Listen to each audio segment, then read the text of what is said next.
Hey guys, welcome to the Lean to the Left podcast, where we dive into the key social issues of our times with just a little lean to the left. Now, today we're with Peter Sachs, author of Libertyland, a new thriller that plunges readers into a chilling scenario reminiscent of January 6th, entwined with philosophical insights akin to Ayn Rand's exploration of individualism. So stay with us. Welcome to Lean to the Left, home of no holds barred commentary, plus interviews with fascinating people, some of them top experts, others simply with interesting stories to tell. You'll never know who'll show up at Lean to the Left.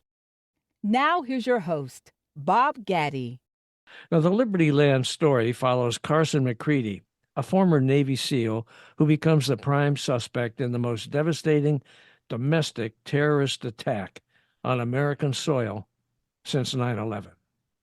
Carson's quest to clear his name uncovers a clandestine society of libertarian billionaires bent on establishing a ruthless capitalist utopia, regardless of the cost. Sounds a little too close to today's reality, if you ask me. Anyway, Peter Sachs is an award winning author and social critic. His philosophical thriller Libertyland was published in February, and his book, Tearing Down the Gates Confronting the Class Divide in American Education, won the Frederick W. Ness Book Award from the Association of American Colleges and Universities and was nominated for a Pulitzer Prize. Peter also was the author of Standardized Minds, The High Price of America's Testing Culture, and What We Can Do to Change It.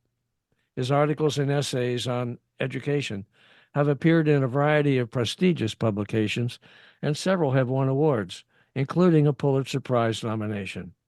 His lectures include appearances at the Harvard Club, University of Notre Dame, and Columbia University. Peter, we're delighted to have you with us today on the Lean to the Left podcast.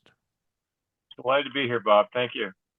Hey, tell us a little bit about your background, Peter, and what prompted you to write Libertyland. Professionally, I started out as an economist. Mm-hmm. I worked back east for a consulting firm in D.C. I worked for the state of Washington and the University of Oregon. And so my training was in pretty much straight down free market economics. Okay.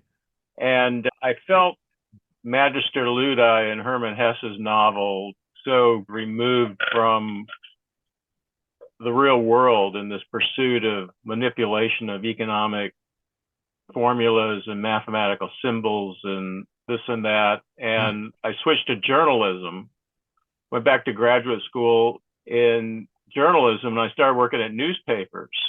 And I became an investigative business and economics reporter. Okay.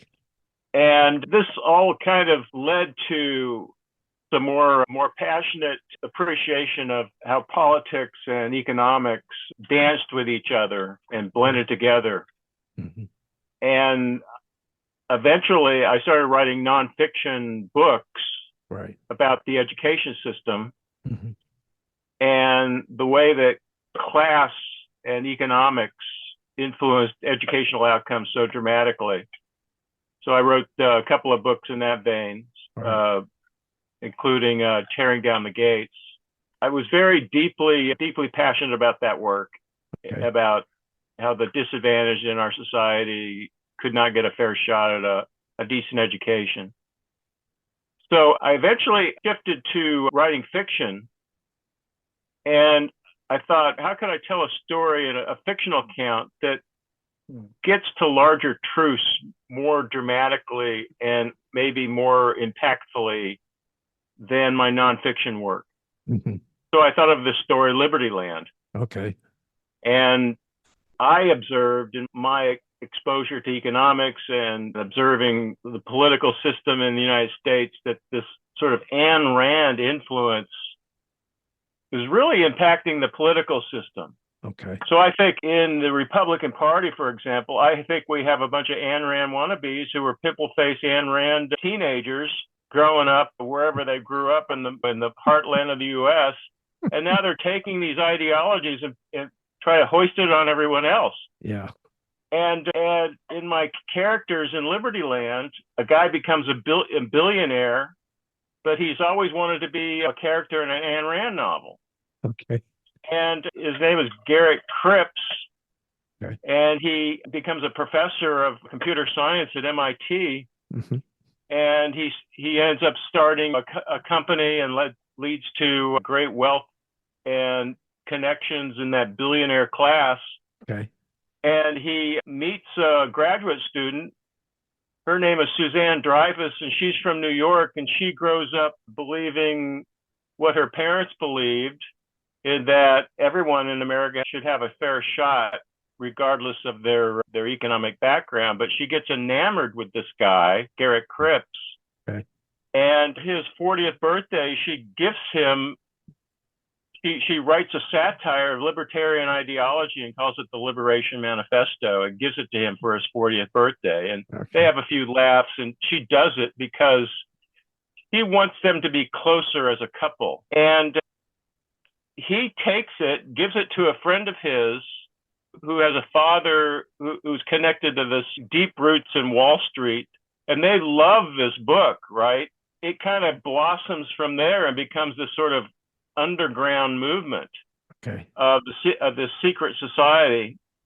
And they eventually take themselves so seriously that they decide to take it from ideology and abstract idea to an actual real conspiracy to overthrow the United States government. Wow. Okay. So that was the setup and the premise for the novel. Okay. I presume that your book was inspired by current political events, right? Over time, yes. So it turns out that the real political events and my life converging, my life and my ideas are converging into the same spot. Okay. So I started Libertyland actually before Trump got elected. Oh, wow. Yeah.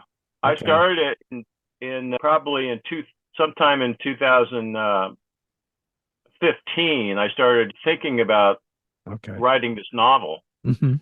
And then as I'm writing it, I'm finding that Garrett Cripps and some of these characters in Trump world start to merge into the same thing.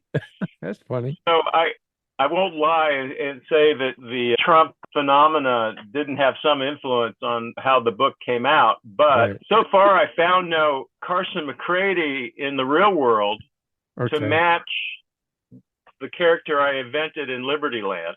And Carson McCready is the former Navy SEAL who ends up being caught up in this conspiracy. I won't give away the whole plot, but ends up basically trying to figure out why he seems to be part of this conspiracy through no action of his own. So he rises up to battle against it. All right. Tell us about the themes explored in your book. Did you cover that pretty much, or do you have more you want to talk about? Themes in the book. There is one thing that I was steeped writing this book during COVID, a big part of it. Right. And I was living in Idaho. Okay.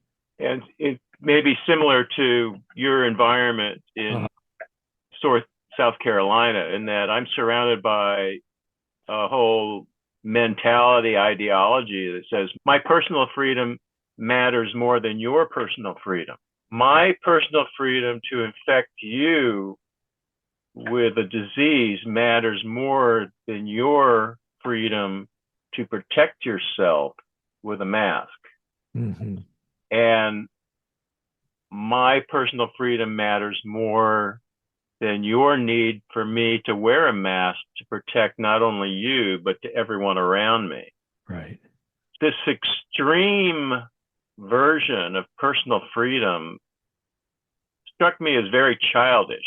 Right. It's thinking solely about me and not about the people around me at all.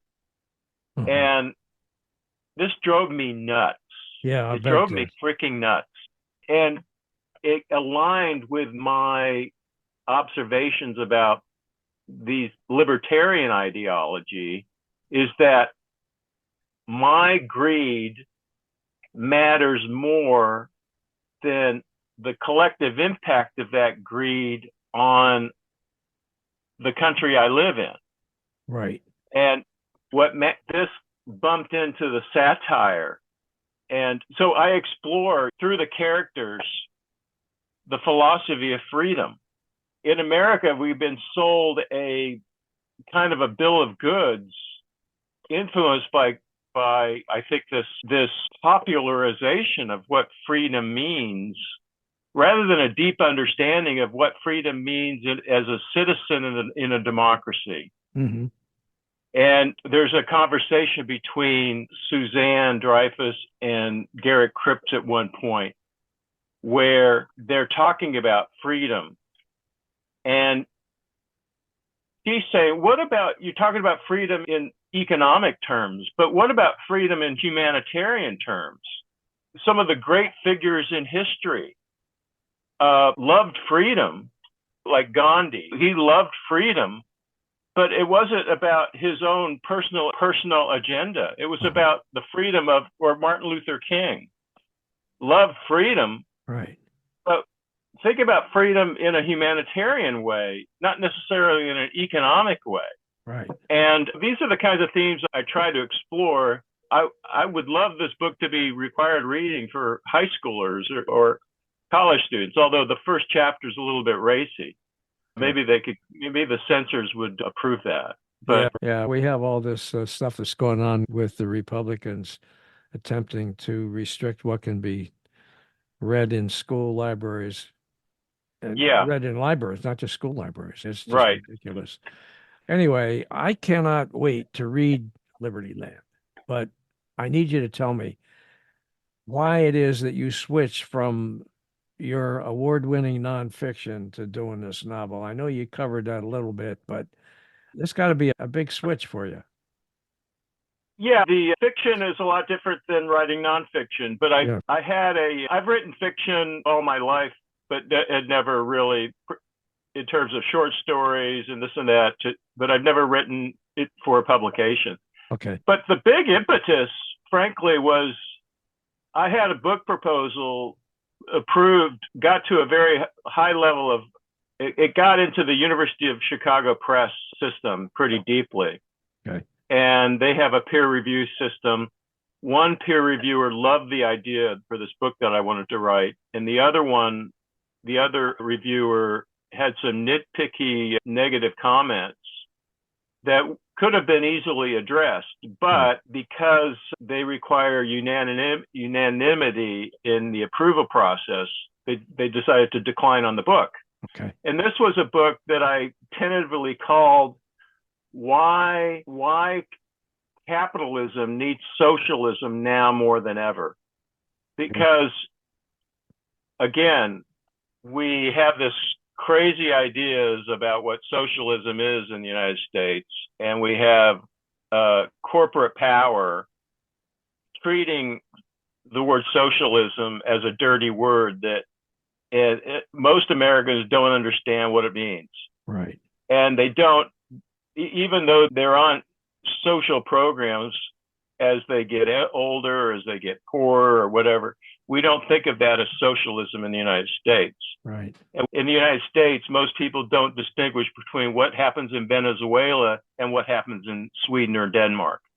And anyway, in my view, you can't have a capitalist system without some degree of socialism providing a framework for the rules of capitalism to thrive. Right.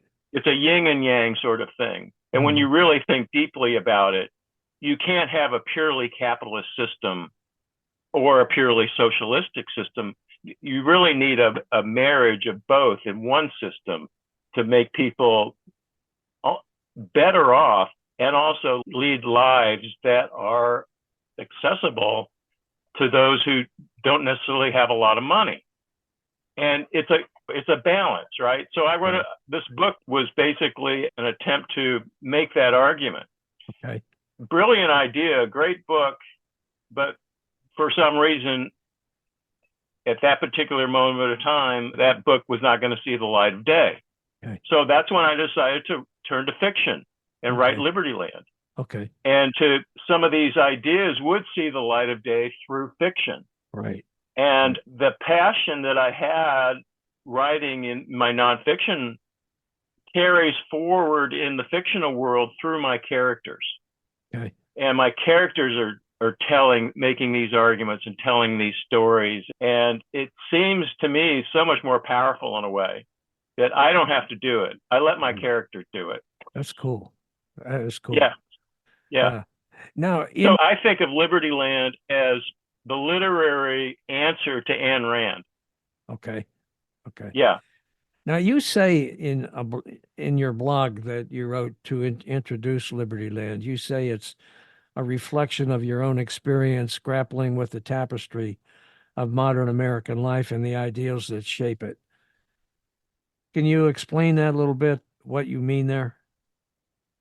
I already said in the sense that as a human being, I have for whatever reason, I was born with a sense of justice, economic justice, educational justice, social justice. Not sure how that matriculated in my personality, but it's there. Okay. Like maybe a lot of people on the left. And I see the world as it has evolved through the Vietnam War, through Watergate, through Iran-Contra, through the assassination of Bobby Kennedy and Robert F. Kennedy and Martin Luther King. And I see how corporate power and the rise of the billionaire class and the lone voices of economic justice through somebody like Bernie Sanders or Elizabeth Warren, these voices are constantly being drowned out by the voices of pragmatism and what is electable. And the Democratic Party, for example, seems to shoot itself in the foot by going for what is electable rather than what people really want. Yeah. And we end up with these candidates in the Democratic Party, for example, that are sort of half measures. They don't really reflect the true progressive popular blood and voice and passion. And then we end up with these very measures that, for example, I think Bernie Sanders would have beat Donald Trump hands down. Mm-hmm.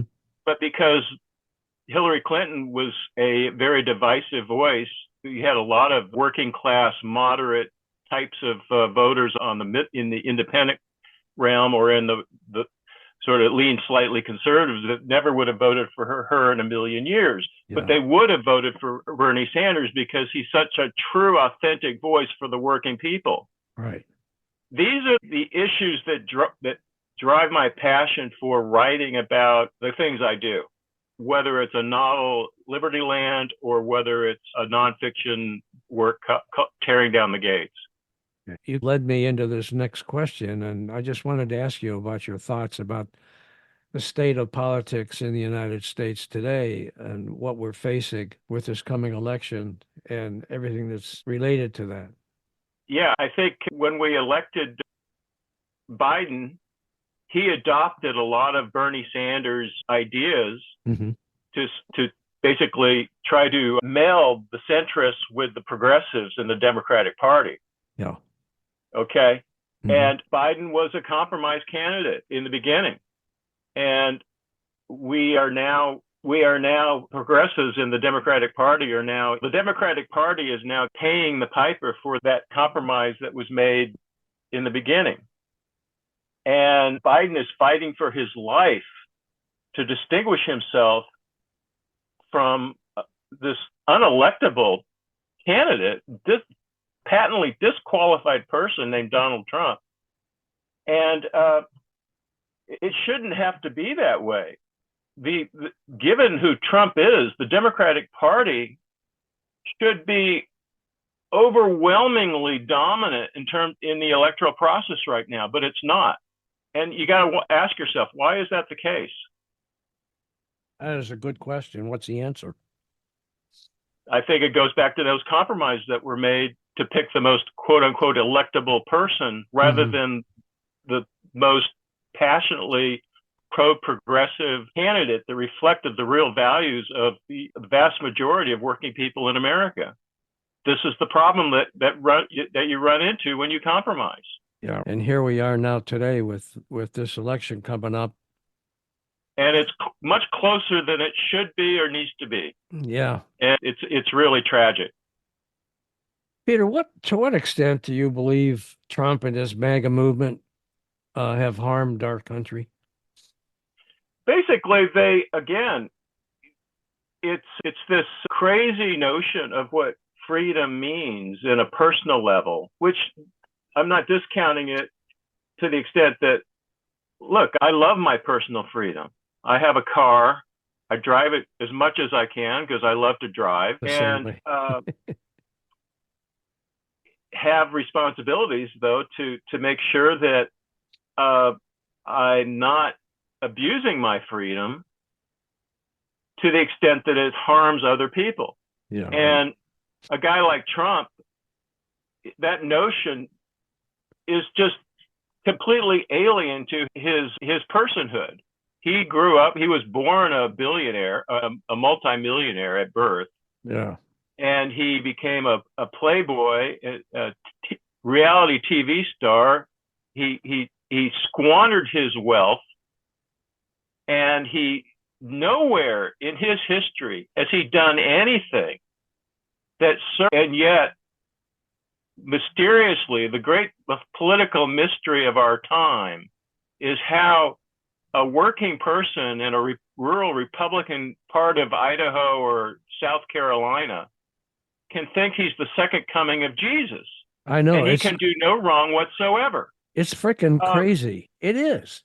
Yeah. Right here in South Carolina where I live, if you drive into I live in Myrtle Beach, which is more of a tourist area.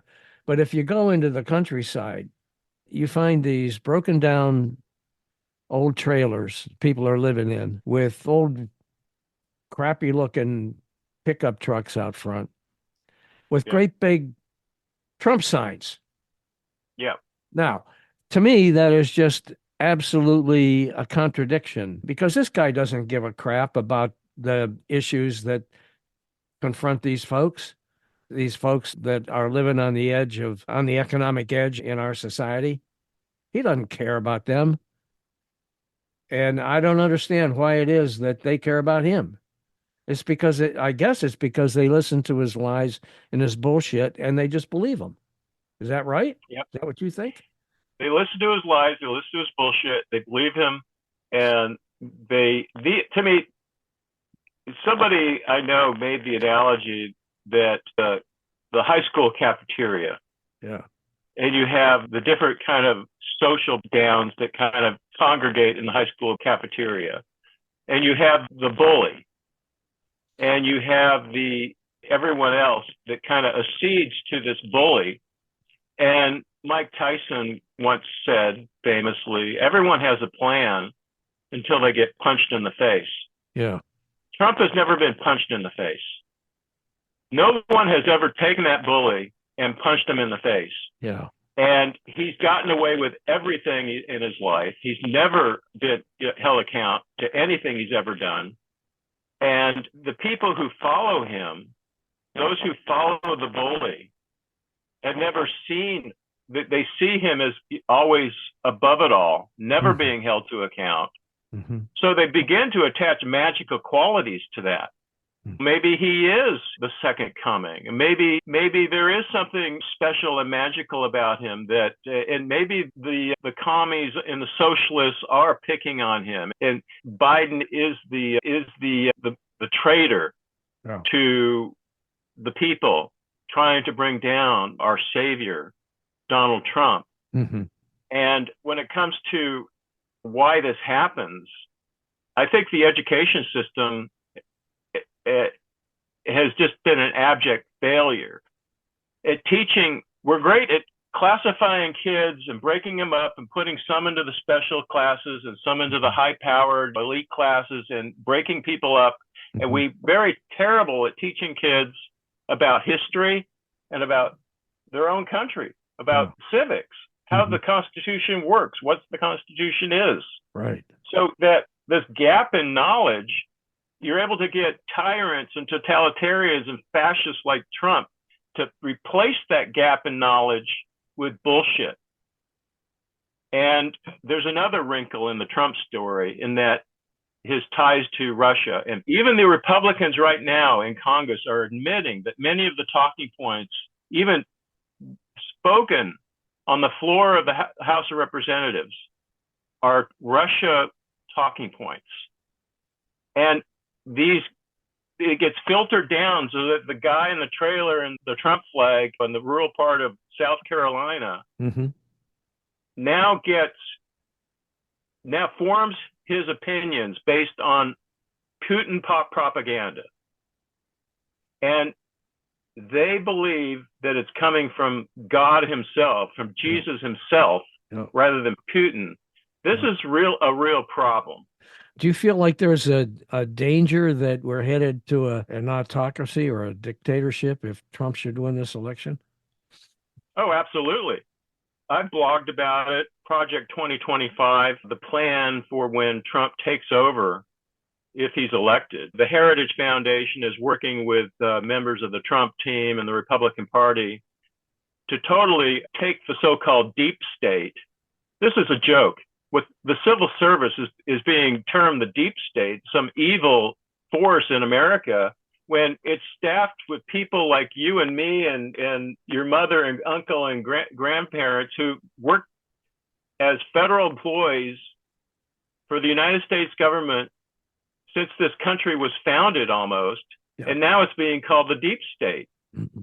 And their plan is to take this deep state and the civil service and totally politicize it so that it will be a purge and nobody will work for the federal government who isn't a Trump loyalist.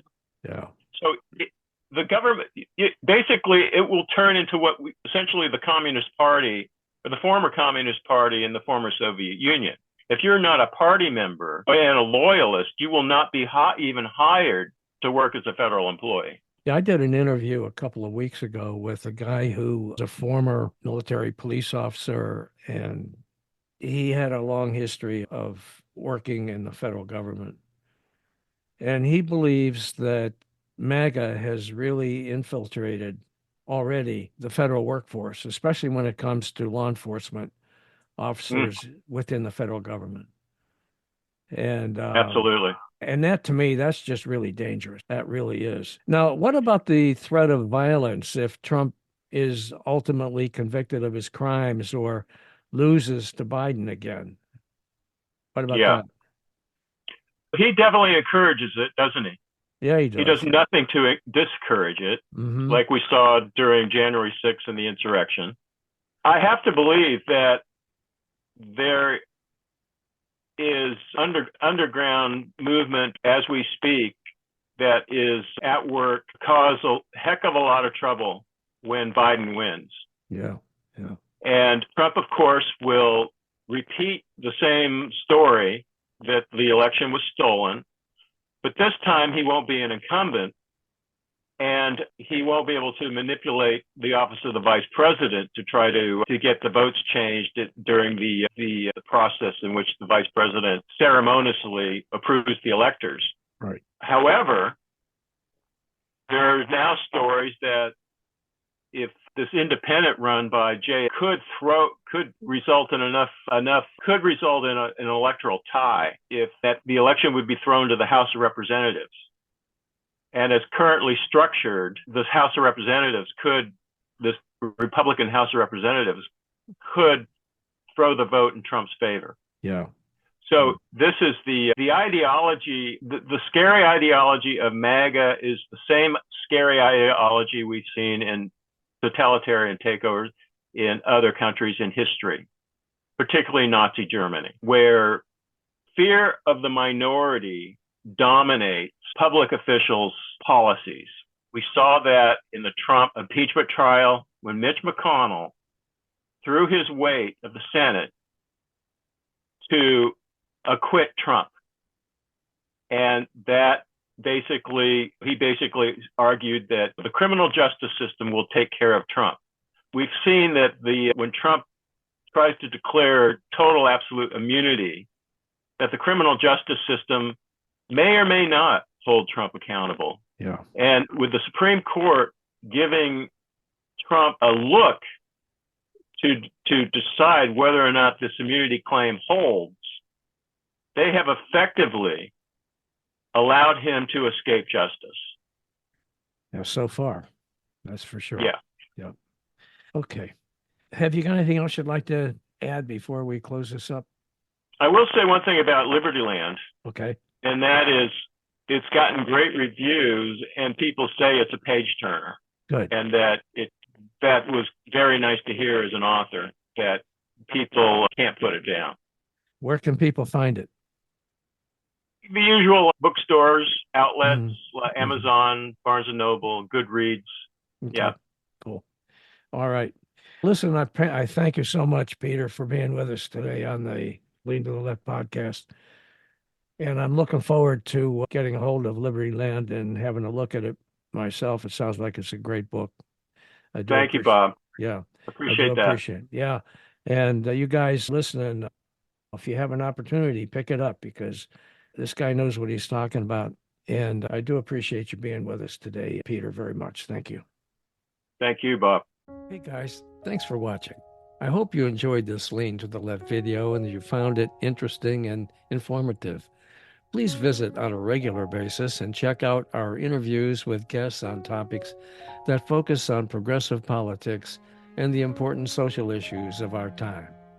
Now, our interview shows stream on Mondays with special episodes on Thursdays. And you can check out upcoming shows, guests, and topics at podcast.leantotheleft.net. Subscribe to our audio version there and to our video shows here at YouTube. And follow us on social media. Facebook at Bob Gatty and the Lean to the Left podcast. Now it's two. Bob Gatty is one Facebook page, and the Lean to the Left podcast is a second Facebook page. Twitter at Lean to the Left 1. Instagram at Lean to the Left 1. TikTok at Lean to the Left. LinkedIn at Bob Gatty. And YouTube at Lean to the Left. Now, I hope you'll support Lean to the Left as well so we can keep things going. Just click on the Donate tab at the top of the leantotheleft.net homepage and contribute by buying me a cup of coffee. That'll really help and would be much, much, much appreciated. Now, this is Bob Gatty signing off for Lean to the Left. Thanks for sharing your time with us.